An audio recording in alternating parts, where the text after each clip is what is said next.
ហេតុអ្វីគូស្វាមីភរិយាត្រូវធ្វើតេស្តឈាមមុនពេលត្រៀមយកកូន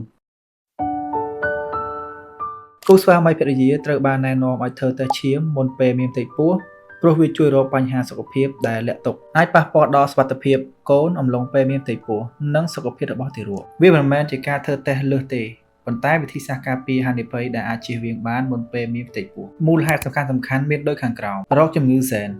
មនុស្សខ្លះមានជំងឺសែនតំណពូជដោយគ្មានរោគសញ្ញាប្រសិនបើប្តីប្រពន្ធទាំងពីរមានសែនដូចគ្នាឧទាហរណ៍តាឡាសេមៀ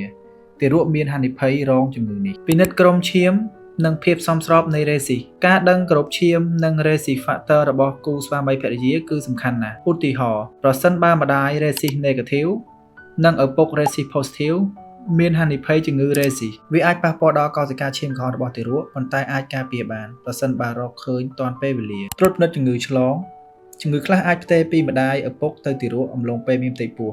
ឬក្រោយពេលសម្រាលតេស្តទូទៅមានដូចជា HIV រលាកថ្លើមបេ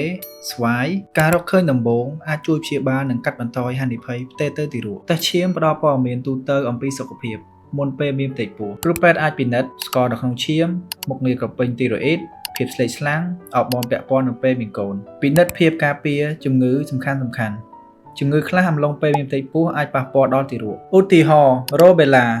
ប្រសិនបើម្ដាយមិនមានភាពស៊ាំការពារ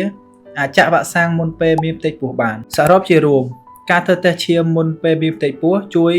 ជំងឺសែនធ្ងន់ធ្ងរជៀសវាងអំឡុងពេលមានបញ្ហាផ្ទៃពោះការពារសុខភាពទារកផ្ដល់ភាពទុកចិត្តដល់គូស្វាមី